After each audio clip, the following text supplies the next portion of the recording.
오늘 저는 여러분과 함께 디모데후서 2장에 있는 말씀을 가지고 그리스도 예수의 좋은 군사로라는 제목으로 함께 은혜를 나누겠습니다. 바울은 디모데에게 보낸 그의 두 번째 편지에서 그리스도인들이 군사라는 표현을 쓰고 있습니다. 근데 그것은 아주 적절한 표현이라고 할 수가 있습니다. 그 이유는 우리가 지금 살아가는 이 삶은 거대한 전쟁터라고 할 수 있기 때문에 그렇습니다.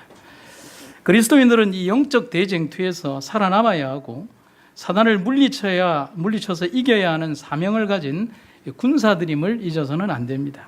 그래서 엘렌 화이트는 우리에게 우리가 지금 살아가고 있는 이곳이 바로 피 흘리는 전쟁터임을 이야기해 주고 있습니다. 우리가 참전하고 있는 것은 모의전이 아니다. 우리는 영원한 결과가 달려있는 싸움을 하고 있다. 우리에게는 대결해야 할 보이지 않는 적이 있다. 악한 천사들은 모든 사람들을 지배하기 위하여 분투하고 있다라고 기록을 하고 있습니다. 지금 우리가 싸우고 있는 영적인 대전투는 모의전이 아니다라고 얘기를 하고 있어요. 그냥 형식적으로 공포탄을 쏘고 하는 그런 전쟁이 아니라 우리의 생명을 걸고 하는 참된 전투다라고 얘기를 하고 있습니다. 그리고 정언복음 1권에는 이렇게 기록을 하고 있죠. 구주 안에서 승리를 얻어 개선할 때까지 갑옷을 벗지 말고 싸움터를 떠나지 마라. 그것은 뭐냐면 우리가 하고 있는 영적 대쟁투의 이 수천 년 동안의 이 싸움이 결코 우리가 승리하기 전까지는 우리는 이 전쟁터의 굴레에서 벗어날 수 없음을 얘기하고 있는 것입니다. 우리가 살아가는 삶이 전쟁터이고 우리가 그 전쟁에 투입된 군사들이라면 이 전쟁에서 우리는 분명히 이기는 전쟁을 해야 합니다. 그래서 이런 말이 있죠. 전쟁에 있어서 2등은 존재하지 않는다. 왜냐하면 오직 1등만을 기억하는 것이 전쟁이죠. 패자에게는 어떤 역사도 기록하지 않는 것이 전쟁의 기록입니다. 우리의 지휘관인 그리스도의 명령을 따라서 영적 전쟁의 최후 승리자들이 되기를 간절히 바랍니다. 요한계시록 2장 10절에 있는 말씀을 쉬운 성경 번역으로 보면 이렇게 기록이 되어 있습니다. 죽음이 눈앞에 다가오더라도 끝까지 뭐하라? 충성해라. 그러면 생명의 면류관을 너에게 줄 것이다 라고 했습니다. 1950년 6월 25일 전쟁이 터지자 미국의 연합군 총사령관이었던 메가더 장군이 한국의 전황을 살피기 위해서 6월 29일 날 참모진들의 반대에도 불구하고 한강 인도교까지 도착을 했습니다. 여러분들이 아시는 것처럼 한강 인도교는 일반 민간인이 이렇게 건너오기 전에 서울에 많은 사람들이 있었지만 인민군이 들어오기도 전에 이미 한강 인도교가 폭파되고 많은 사상자를 냈습니다. 그렇다고 해서 한강 인도교 이외에 다른 모든 다리가 폭파된 것은 아닙니다. 한강 인도교만이 먼저 폭파된 것이죠. 그래서 인민군들이 막 몰려오고 있다는 소식을 듣고 포탄이 날아들고 있는 그런 상황에서 이제 메가더 장군이 이제 한강 인도교를 이제 전방을 시찰하기 위해서 참모진들의 반대에도 불구하고 오게 되었습니다. 대대와 중대 모두 철수한 상황에서 변변한 탄핵도 없이 진지를 지키는 병사가 시체더미 가운데서 소년 병사가 있었습니다. 소년이라고 하기에는 뭐 나중에 밝혀졌지만 20살의 학도병이었습니다.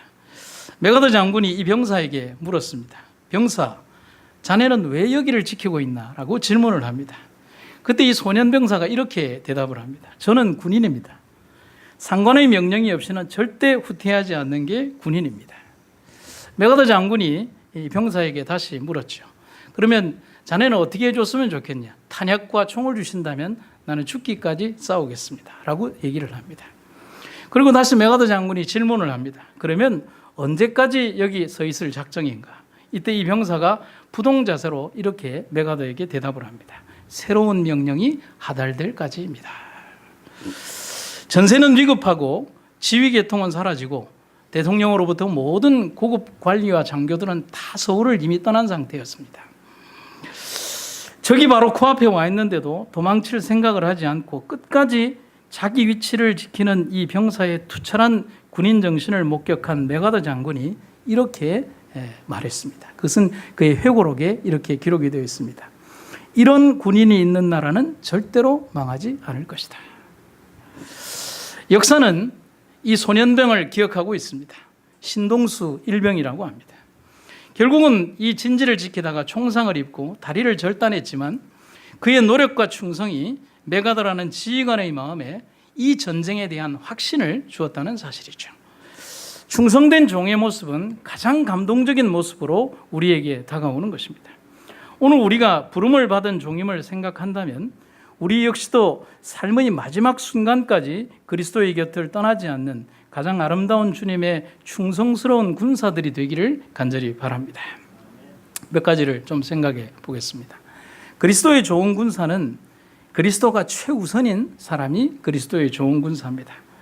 군사로 다니는 자는 자기 생활에 얽매이는 자가 하나도 없나니 이는 군사로 모집한 자를 기쁘게 하려 함이라 이렇게 되어 있습니다. 부름받은 사람에게 가장 필요한 것은 나를 불러준 사람을 기쁘게 하는 것입니다.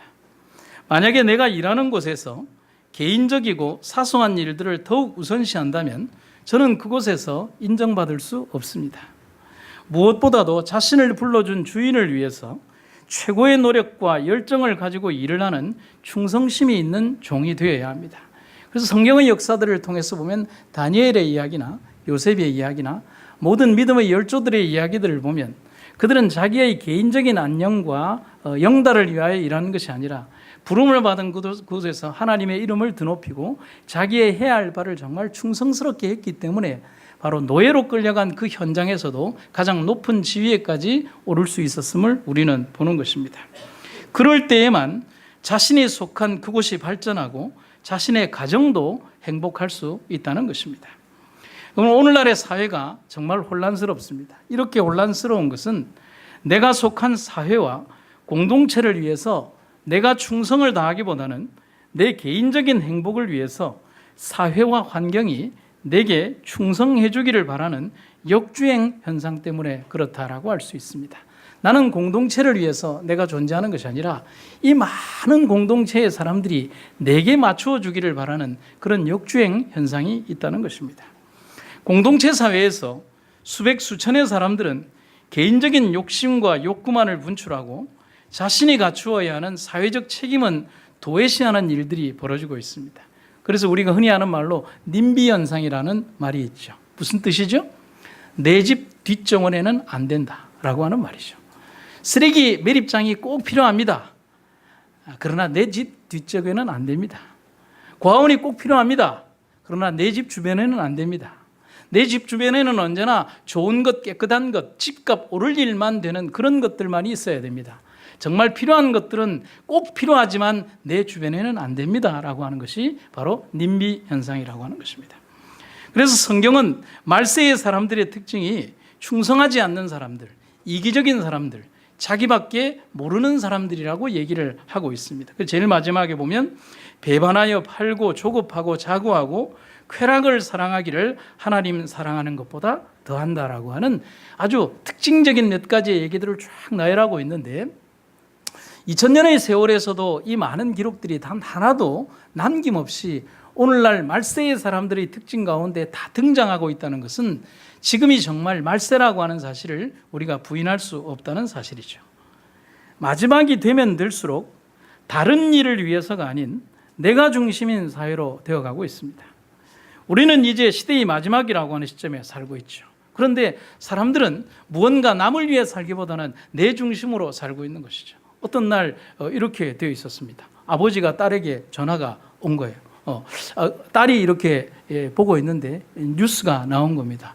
어떤 죄송합니다. 정신 나간 운전사가 고속도로에서 역주행을 하고 있는 것입니다. 그래서 저는 정신 나간 사람도 있구나라고 이렇게 어떤 여자분이 얘기를 하고 있는데 아버지에게 전화가 온 것입니다. 야야, 이 고속도로에 미친 녀석이 한둘이 아니다. 왜 그래요? 그러니까 차가 전부 다 역주행으로 오는데 수백 대가 역주행을 해오고 있다라고. 자기가 역주행을 하고 있는지는 모르는 사실이죠. 사람들은 자기가 정말 올바른 길을 가고 있는지 내가 올바른 위치에 서 있는지에 대해서 모르고 오로지 내 중심으로만 살고 있는 에고이즘에 자기중심주의에 사로잡혀 있다는 사실이죠. 교회도 그렇게 되어가고 있습니다.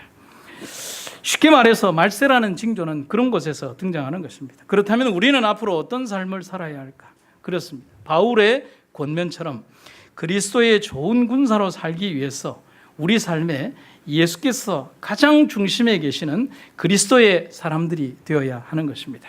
여러분 여기에 있는 말을 같이 한번 읽어볼까요? 시작. 예수가 우리 인생의 처음이요 최고요, 최후가 되어야 한다. 예수가 우리 인생의 처음이요, 최고요, 최후가 되어야 한다. 흔히 우리가 아는 말로 always인 것입니다. everything인 것입니다. 모든 것들이 어느 순간이든지 예수 그리스도가 최후요, 최고가 되는 그런 삶이 우리 삶에 필요하다는 사실입니다. 오늘 우리가 읽었던 디모데 후서의 그 2장의 기별에 보면 생활이라는 단어가 등장을 하고 있습니다. 그런데 헬라어에서 생활이라는 말은 비오스라고 하는데, 이 비오스라고 하는 말은 어떤 말을 의미하느냐면 개인적인 일의 모든 일들을 다 포함해서 비오스라고 하는 표현을 씁니다.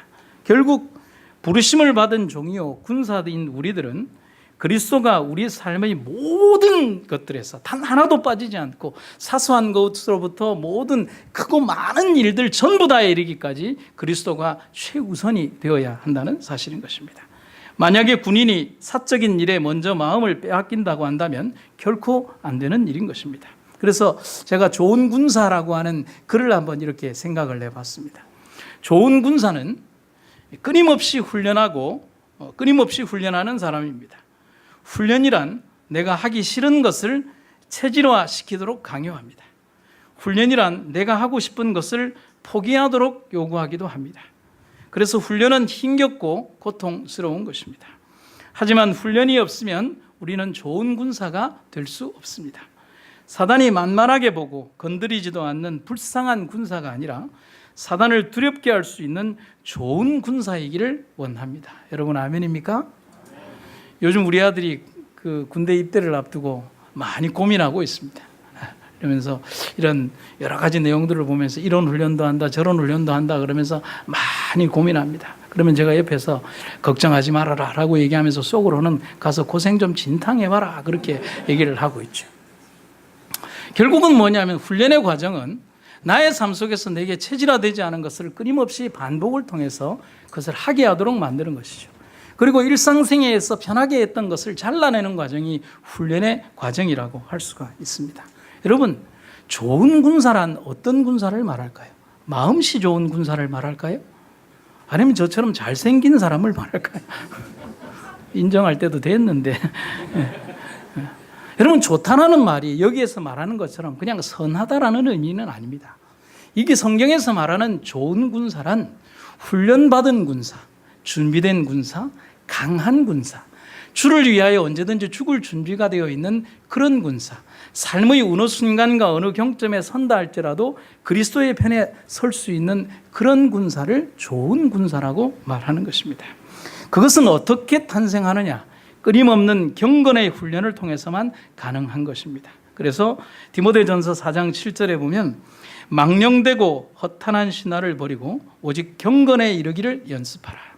여러분, 그리스도인 삶의 어느 경점에서 갑자기 성화가 이루어지는 것은 절대 아니죠.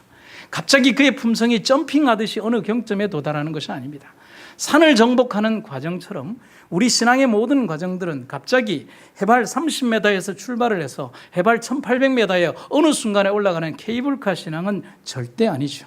산을 정말 보고 싶다면 케이블카를 타지 않죠. 산의 길을 오르고 내리면서 힘겹게 숨이 턱에 차오르도 올라가면서, 그리고 작은 풀잎 하나 새들의 지저김, 그리고 나무의 꺾임과 그리고 모든 돌짝들을 걸어가면서 숨이 턱에 차도록 죽을 것 같은 고통의 너머에 산의 정상을 정복하는 것이죠. 만원짜리 티켓 하나를 끊어서 올라가는 산의 정상과는 다르죠.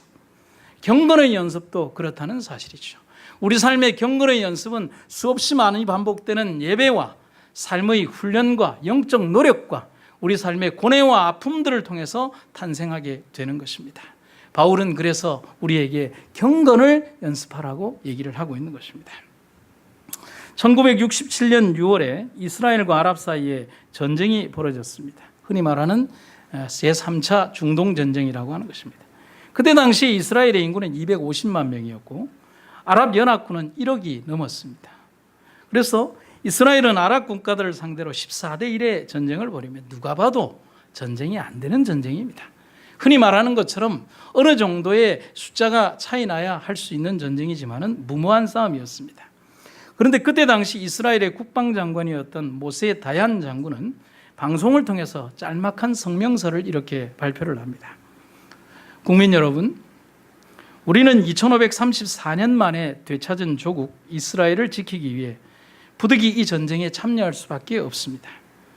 그러나 전쟁이 일어나면 우리는 최단기간 내에 반드시 승리할 것입니다. 그 이유는 전 장병이 최신식 무기로 무장해 있기 때문입니다. 라고 했습니다. 여러분, 이 방송이 나가고 난 다음에 유럽의 모든 이제 이 전략가들과 그 다음에 아랍의 이제 적국에 있는 이 전략가들이 도대체 이스라엘이 어떤 최신식 장비를 가지고 있는가에 대해서 촉각을 곤두세우기 시작했어요. 왜냐하면 그들의 장비라는 게 뻔히 드러나야 되는 장비인데 무슨 장비인지를 몰랐어요. 군인들을 전쟁터로 내보내고 나서 전쟁이 시작되는 그 즈음에 다시 모세 다얀 국방장관은 방송국 의자에 이렇게 앉고서 천천히 아주 또박또박하게 성명서를 읽고 그가 가지고 있는 전쟁의 최신식 무기를 발표를 했습니다. 그것이 이것이었습니다. 여호와여, 나의 대적이 어찌 그리 많은지요. 구원은 여호와께 있사오니 주의 복을 주의 백성에게 내려 주소서. 기적적으로 이스라엘의 군대는 아랍의 연합군을 6일 만에 초토화하고 승리의 대가로 꿈에도 그리던 예루살렘을 차지하게 되었습니다. 그리고 전쟁은 6일 만에 끝났습니다. 그래서 후대의 사람들은 이것을 제3차 중동전쟁으로 기억하고 있지 않고 6.1 전쟁이라는 이름으로 기억하고 있는 것입니다. 우리가 이스라엘의 역사에서 분명히 배워야 되는 한 가지 교훈이 있습니다. 그것은 이스라엘이 치렀던 수없이 많은 전쟁과 그 결과에서 그들은 하나님을 최고의 주인으로 삼았을 때에만 승리했습니다. 그리고 하나님을 잊어버렸을 때에는 아무리 많은 무기와 장수와 우월적 상황에서도 철저한 패배를 맞이할 수밖에 없었습니다. 여러분, 우리의 영적 전쟁도 마찬가지라고 할 수가 있습니다. 우리가 어떤 환경과 삶에 우리의 외적인 장비와 어떤 환경을 바라본다면 우리는 실패할 수밖에 없습니다. 하지만 우리와 함께 하시는 하나님의 능력이 우리를 이끌고 계시다는 그 놀라운 하나님의 영적 무기를 우리가 기억하시게 되기를 간절히 바랍니다. 그래서 우리가 항상 기억하는 말처럼 다윗이 골리앗에게 나갈 때 했던 그 성경 구절을 우리는 떠올리지 않을 수가 없습니다. 다윗이 블레셋 사람에게 이르되 너는 칼과 창과 단창으로 내게 나아오거니와 나는 만군의 여호와의 이름 곧 네가 모욕하는 이스라엘 군대의 하나님의 이름으로 너에게 가노라. 아멘입니까? 승리할 수 있는 유일의 전능하신 무기를 우리가 가졌음을 여러분과 제가 기억하시기를 간절히 바랍니다. 왜 아멘이 이래 작아요? 내가 정말 기가 막힌 걸 가르쳐줬는데 다시 한번. 승리할 수 있는 유일의 전능하신 무기를 우리들이 가졌음을 기억하시기를 간절히 바랍니다. 아멘이 이렇게 계획적으로 나오면 안 됩니다. 두 번째는 그리스도의 좋은 군사는 그리스도의 말씀대로 행하는 사람입니다. 그런즉 너희는 이 언약의 말씀을 지켜 행하라. 그리하면 너희의 하는 모든 일이 형통하리라. 여러분, 이스라엘 백성은 참 작은 민족입니다. 거대한 힘을 가진 나라도 아니죠. 하지만 그들은 세계사의 중심에서 가장 중요한 역할을 담당하고 있습니다.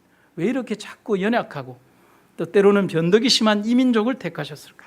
그리고 그러한 일이 가능했던 이유는 무엇일까? 그들이 이러한 힘을 있게 만든 것은 그들에게 맡겨진 말씀을 통해서 이루게 된 결과라는 사실이죠. 이스라엘이라는 민족이 위대해서도 아니고 이스라엘이라는 민족이 강인한 능력을 가져서도 아니고 이스라엘이라는 민족이 다른 민족들보다 크고 원대해서도 아닙니다. 그들에게 승리를 주시는 하나님의 능력이 작고 연약한 그들을 강하게 하셨다는 사실인 것이죠.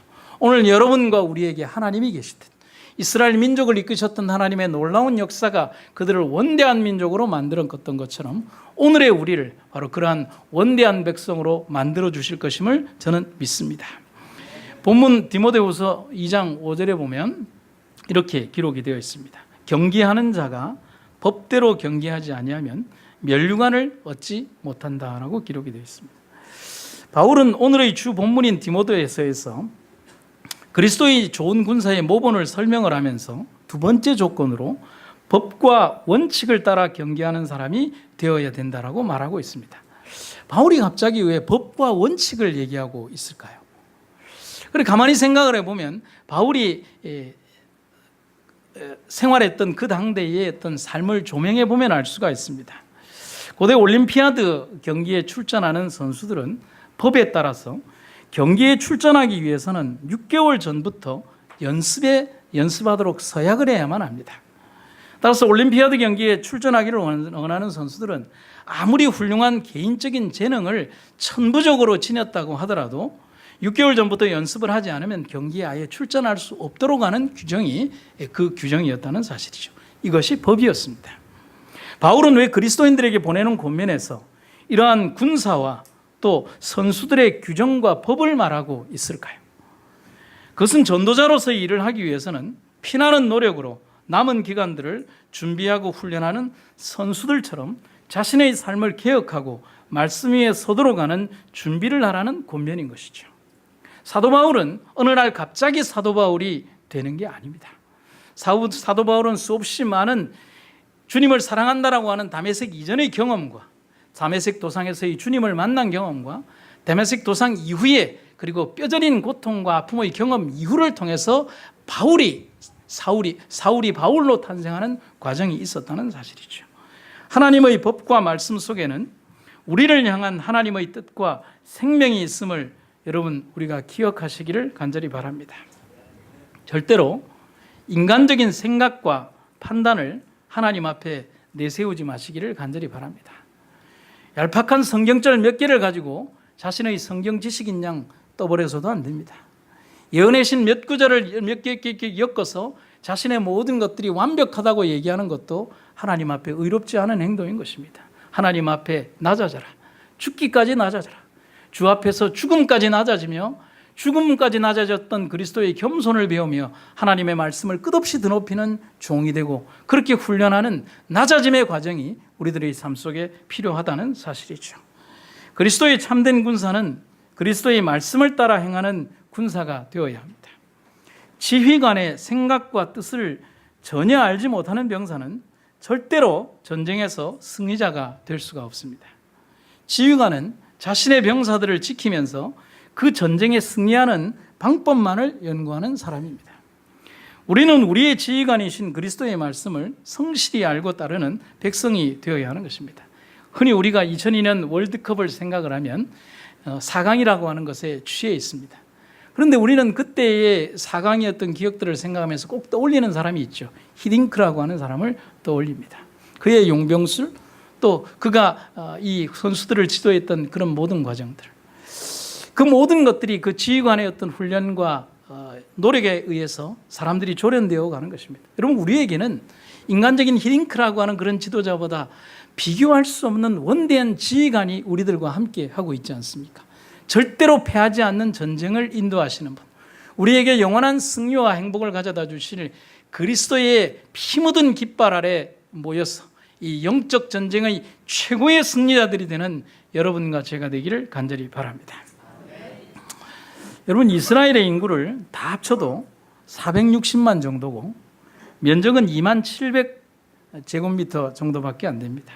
우리나라로 비교하면 우리나라의 5분의 1밖에 안 되는 나라이지만은 전 세계의 영향력은 세계 1위라고 할 수가 있습니다. 그런데 이스라엘이 가진 힘이 뭔 줄 아십니까? 그들은 16세만 되면 무기를 다 다룰 줄 압니다. 남자든지 여자든지. 그리고 13세가 되면 bar 미스바라고 하는 성인식을 거치는데, 이 성인식에서는 그들이 모세의 오경을 거의 외우다시피 해서 그 모세의 오경 그 성인식에 참여하게 됩니다. 그리고 그들은 전 세계에서 가장 긴 6,000년의 역사를 지니고 있는 민족이지만은 6,000년의 역사 기간 동안에 그들이 평화롭게 살았던 기간은 약 200년 정도밖에 되지 않는 힘들고 어려운 과정을 지났습니다. 그러나 가장 강력한 민족성을 가진 그 이유는 그들이 말씀에 충실한 민족으로 살아있기 때문에 그렇다는 사실입니다. 그들이 가장 귀중하게 여기는 것이 모세의 오경, 토라라고 하는 모세의 오경인데요. 그들이 이제 아이가 겨우 사물을 보며 구분할 줄 아는 때가 되면 구약 성경을 꺼내어서 그 표지에다가 꿀을 바릅니다. 그리고 아이가 이렇게 잘 모르는 아이에게 이 성경책의 겉을 이렇게 핥아먹게 합니다. 그럼 어떻게 되겠어요? 아이가 성경책은 달달한 책이라고 생각을 하는 것이죠. 그러면서 끝없이 아이에게 토라를 읽어줍니다. 그리고 그 아이에게 이렇게 말을 하죠. 이게 바로 이제 이스라엘의 교육 방식입니다. 아이야, 이 꿀이 달듯이 하나님의 말씀은 너희 영혼에 달고 인생에 있어 모든 지혜를 주신다. 그러므로 너는 죽을 때까지 이 말씀을 읽고 사랑해야 한다. 여러분, 오늘 우리들의 삶에 꼭 필요한 말이 이 말씀임을 기억하시기를 간절히 바랍니다. 성경도 우리에게 얘기를 하죠. 내 입의 꿀보다 더 맛있습니다. 여호와를 경외하는 눈은 정결하고 여호와의 규례는 확실합니다. 하나님의 말씀은 정금보다 더 강하고 꿀과 송이꿀보다 더 답니다 라고 기록하고 있습니다.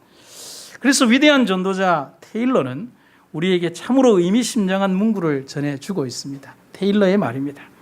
그 위대한 책 속에 있는 진리와 사랑 때문에 우리 조상이 정든 고향 땅을 광야와 바꾸었다라고 있습니다.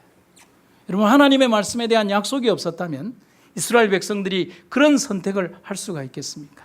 하나님의 원대한 말씀이 그들이 지니고 있는 그 어떤 것보다 더 소중했기 때문에 그들의 가진 모든 터전을 버리고 그들이 갈 바를 알지 못했지만 그들이 보지도 못한 그 땅을 향하여, 그들이 전혀 깨닫지도 못했던 그 땅을 향하여 나아갈 수 있었던 것은 바로 하나님의 말씀 속에 있는 그 약속이 그들을 움직이게 만들었다는 사실이죠. 여러분들 여기에서 하늘을 보신 분이 있습니까? 없잖아요. 그런데 왜 하늘을 가시려고 합니까? 그것은 바로 약속의 땅에 기록해 놓은 하나님의 거룩한 말씀이 기록해 놓은 약속에 대한 그 말씀이 오늘 이 땅에 존속하게 만드는 것이 아니라 영원한 생명으로 가라고 말하고 있기 때문이 아닙니까? 여러분, 오늘 그 말씀 위에서는 여러분과 제가 되기를 간절히 바랍니다. 여러분, 각시대의 대쟁투를 꼭 한번 좀 읽어보시기 바랍니다. 각시대의 대쟁투를 읽어보면 종교개혁의 역사에 등장하는 많은 이야기들이 정말 드라마틱하게 나오고 있는데, 그 가운데에서 이제 이것은 마르틴 루터의 그 종교개혁의 역사 가운데 보면 하나에 나오는 장면인데요. 마르틴 루터가 후일에 우리들에게 이런 글을 남겨주고 있는 장면이 다른 글에 기록이 되어 있습니다. 나는 단지 하나님의 말씀만을 가르치고 설교하고 기록했을 뿐이다. 그 외의 모든 것은 아무것도 하지 않았다. 그리고 내가 잠을 자거나 친구들과 그저 비텐베르크 맥주를 마시고 있을 때에, 여러분 천주교 사제는 술을 먹으니까요, 오해하지 마시고, 비텐베르크 맥주를 마시고 있을 때에 하나님의 말씀은 왕이나 황제조차도 아무런 영향력을 미치지 못했던 교황제도를 약화시켜 놓았다. 나는 아무것도 하지 않았다. 오직 말씀만이 그것을 했다. 아멘입니까? 나는 아무것도 하지 않았다. 살아있는 하나님의 말씀이 그것을 다 이루었다. 오늘 우리가 그 말씀의 거룩한 능력을 잊지 않는 여러분과 제가 되기를 간절히 바랍니다. 마지막으로 그리스도의 좋은 군사는 고난을 이겨내는 사람입니다. 여러분, 인내심은 모든 일의 결과를 이루는 가장 중요한 항목이라고 할 수가 있습니다. 그리스도의 군사로 부름을 받은 우리가 훌륭한 군사, 아름다운 군사, 충성된 군사로 끝까지 남을 수 있는 최고의 힘은 인내와 끈기로 충성하는 모습일 것입니다. 한 사람의 정예 군인으로 태어나기 위해서 훈련소에 입소한 장병들은 6주간의 기초 훈련을 견뎌내야 합니다. 세진아, 네가 갈 데가 여기다. 지금껏 해보지 못했던 경험들을 하면서 불편한 잠자리, 딱딱한 규율, 시간표대로 움직이고 명령대로 움직이는 훈련을 반복 또 반복하면서 한 명의 군인이 탄생하는 것입니다. 여러분, 여기에 있는 남자분들 다 기억하시죠? 끝없이 반복되는 제식훈련. 나는 잘했다고 생각하는데 여호와 열이 맞지 않는다고 끝없이 받았던 얼차림, 그리고 끝없이 노래 불렀던 그 군가들. 갑자기 제가 오늘 아침에 군가를 부르고 있더라고요. 우리 아들이 군대 가는 게 즐거웠던 모양이에요. 그러면서 제가 오늘 이 설교를 하면서 이런 생각을 했죠. 제 이 말이 맞을 것 같아요. 군인은 태어나는 것이 아니고 만들어지는 것입니다. 태어나면서 군인인 사람은 없죠. 그 과정 속에는 정말 힘든 일들이 산재해 있습니다. 하지만 그런 인고의 과정을 거친 군사만이 실제의 전투에서 자신이 죽지 않고 마지막 승리자가 될 수 있는 것입니다. 군사는 땀을 흘립니다. 그리고 참고 견뎌야 합니다. 자신이 흘린 땀 한 방울이 전쟁에서의 피 한 방울이 되기 때문인 것입니다. 그래서 성경은 이렇게 이야기를 해주고 있죠. 견고히 잡으라. 우리가 시작할 땐 것을 끝까지 견고히 잡으면, 마태복음 24장에 끝까지 견디는 자는 구원을 얻는다.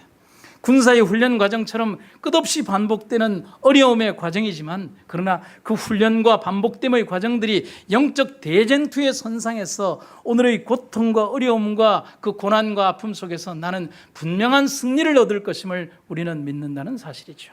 영적 땀, 그리스도께서 겟세마네 동산에서 흘리셨던 피처럼 흘리셨던 그 땀이 얼마나 많은 우리들에게 생명을 주었는가를 기억하는 것처럼, 오늘 우리 역시도 우리의 영적 대쟁투의 군인이 되기 위하여 오늘 그러한 영적 땀을 흘리는 여러분과 제가 되기를 간절히 바랍니다. 그래서 제가 이런 문장을 한번 만들어 봤습니다. 그리스도인도 뭐 하는 것이 아니고 태어나는 것이 아니고 만들어지는 것임을 기억하자. 그래서 저는 오늘 이 시간 이렇게 말씀드립니다. 모태교인이라는 말은 없습니다. 그것은 단순히 그 환경에서 태어났다는 것일 뿐이지 모태교인이라는 말은 존재할 수가 없는 것이죠. 그리스도인도 만들어지는 것입니다. 생애의 경험과 수없이 많은 일들 가운데에서 그리스도를 경험하고 번뇌하고 고민하고 아파하는 그 과정의 그 끝을 통해서 결국은 탄생하는 것이죠. 충성된 군사로 아름다운 열매를 이루기까지 노력하며 인내하는 주의 종들이 되기를 간절히 바랍니다. 작은 바람에 놀라기는 태산처럼 놀라고, 하나님이 주시면 하나님 줬다고 금방 기뻐하다가도 그냥 아주까리 식물, 그냥 기카온 식물, 그냥 자기를 덮었던 그냥 요나의 그냥 이렇게 이파리가 꺾어져 가라면 하나님 나 죽으라고 소리 지르는 그 요나식 신앙으로는 이 험난한 세태를 지나갈 수가 없죠. 일렁이는 물결에 폭풍이 왔다고 생각하는 부초 같은 신앙이 되어서는 안 되죠. 바람이 불면 저리 갔다가 또 바람이 불면 이쪽으로 오는 뿌리가 없는 신앙이 되어서는 안 되죠. 그래서 전도자 스위팅은, 조지 스위팅은 우리에게 이렇게 얘기를 합니다. 기독교적인 삶이란 전적으로 예수 그리스도께 충성하는 삶이다. 이런 삶은 주님께서 강력하게 주장하시기 때문에 이 세상의 가치나 기준들에 의해 거의 영향을 받지 않는다. 저는 조지 스위팅의 이 말을 참 좋아합니다. 기독교적인 삶이란 전적으로 그리스도께 충성하는 삶이다. 어떤 부분을 남겨놓지 않는 거예요. 자기 몫에 어떤가를 남겨두는 아간식 신앙이 아니라는 것이죠. 하나님을 믿을 때 믿기는 믿지만 이 정도까지 믿는 그런 신앙이 아니라는 것이죠. 여러분, 전체의 반대는 아무것도 없는 것이 아니라 전체의 반대는 부분이라는 말을 우리는 신앙적 공식에서 알아야 하는 것입니다. 하나님을 믿는다는 것은 내 삶의 일부분을 남겨두고 그분에게 충성한다는 것이 아니라 내 삶의 마지막 그루터기까지 그분께 드린다는 것을 말하는 것이죠. 그래서 오늘 선교사로 가 있는 이분들에게 하나님의 크신 은혜가 함께 하시기를 간절히 바랍니다. 제가 마지막으로 한 얘기를 들려드리고 말씀을 마치겠습니다. 지금부터 약 한 70년 전 프랑스의 어느 작은 마을에 예수님의 대리석 조각상이 있었습니다.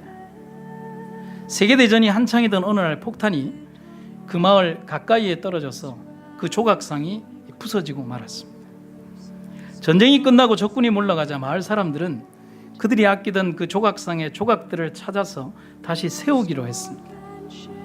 그것은 물론 미켈란젤로 같은 위대한 작품이나 베르니니 같은 위대한 조각가의 작품은 아니었지만은 그 마을 사람들이 정말 사랑했던 예수님의 조각상이었기 때문에 그랬습니다. 그 조각상은 몇 세기를 흐르는 동안 마을 사람들에게 일부였고 또 그들이 무척이나 아꼈기 때문에 고치고 싶었습니다. 다시 붙이고 또 붙이고 복원을 했지만 상처투성이 예수의 몸체는 그래도 마을 사람들이 보기에 너무 아름다웠습니다. 그런데 한 가지 문제가 있었습니다. 그 조각상의 양손을 발견할 수가 없었습니다. 아마도 이 포탄이 떨어지면서 파손되는 과정에서 조각조각 나버린 것 같습니다. 마을 사람들이 너무 마음이 아팠어요. 손이 없는 그리스도는 더 이상 그리스도라고 할 수 없다. 누군가 그렇게 탄식하며 울었습니다. 그런데 다른 사람은 또 이렇게 얘기를 하죠. 상처투성이의 손이라도 괜찮다. 하지만 손이 없었어야 어떻게 주님이라고 하겠는가. 결국 마을 사람들은 새로운 조각상을 세우자라고 했습니다. 그런데 마을에 있는 한 다른 사람이 이런 제안을 했습니다. 그 제안은 사람들에게 기꺼이 받아들여졌습니다. 그 제안은 뭐냐면 조각품의 받침대에 어떤 글을 써서 붙이자는 것이었고, 그 글의 내용 때문에 마을 사람들이 새로운 조각상을 만드는 것이 아니라 그 조각상을 유지하자는 것으로 결론이 났습니다. 그 내용은 바로 이것이었습니다. 손이 없는 그리스도였지만 이렇게 기록이 되어 있습니다. 그 조각상의 밑에는 이런 글이 붙여지게 되었습니다. 나에게는 손이 없지만 너희에게는 손이 있도다. 이 말을 들은 마을 사람들은 그 글이 너무 좋아서 우리가 그리스도의 손으로 있어야 되겠다는 그 말이 너무 좋아서 그 조각상을 유지하기로 했습니다. 그렇게 그 마을에는 손이 없는 그리스도의 조각상이 유지되었고, 수십 년의 세월이 흐른 다음에 누가 붙였는지는 모르지만은 그 조각상 아래에 다른 자그마한 시가 하나 붙어 있게 되었습니다. 그 시의 내용이 바로 이것입니다. 내게는 손이 없으나 오늘 나의 일을 행할 너희의 손이 있도다. 내게는 발이 없으나 사람들을 옳은 길로 인도할 너희의 발이 있도다. 내게는 입이 없으나 사람들에게 내게 어떻게 죽었는지 말해줄 너희의 입이 있도다. 주여 이제 내 손을 힘있게 하소서. 사랑하는 여러분, 주님께서는 우리 없이도 구속사업을 완성할 수도 있지만 우리 없이는 절대로 구속사업을 완성하지 않으신다라고 말씀하시는 것입니다. 오늘 우리가 그리스도의 군사로 마지막 복음사에게 군사로 서야 되지 않겠습니까? 프랑스 속담에는 이런 말이 있습니다. 국가는 충성하다가 죽은 사람들의 제위에 세워진다. 한 나라가 세워지는 것은 국가를 향한 참된 충성과 죽음의 희생이 없이는 세워질 수 없습니다. 이 말은 그것을 말해주고 있는 것입니다. 주님의 나라, 하나님이 우리에게 주시는 나라는 백성들의 헌신과 희생 위에 세워지는 것입니다. 그러나 우리의 조국, 영원한 나라, 하늘은 우리를 위하여 준비된 나라입니다. 내가 오늘 생명으로 지킨 충성과 내 죽음으로 건설한 천국은 내가 살아갈 땅입니다. 그래서 그리스도께서 우리가 싸워야 되는 이 영적 대쟁투의 가장 앞에 선봉장으로 서 계심을 여러분과 제가 잊지 마시기를 간절히 바랍니다. 그분은 우리를 위하여 죽음의 고통을 당하셨습니다. 그를 따르는 군사는 절대로 죽지 않습니다. 왜 그런가? 이미 주님께서 우리가 당할 둘째 사망의 해를 미리 당하셨기 때문에 그렇기 때문입니다. 그리스도의 군사로 부르심을 받은 우리에게 이제 남아있는 것은 승리밖에 없습니다. 그분의 손이 되고 발이 되기를 간절히 바랍니다. 그리고 가장 아름다운 주님의 백성들이 됩시다. 그리스도의 아름다운 군사로 오늘 서서 영원한 생명의 하늘 가나안에 이르기까지 충성하는 주의 군사들이 되어 하나님 나라의 선봉장이 되는 여러분과 제가 되기를 간절히 바랍니다. 말씀을 마치겠습니다.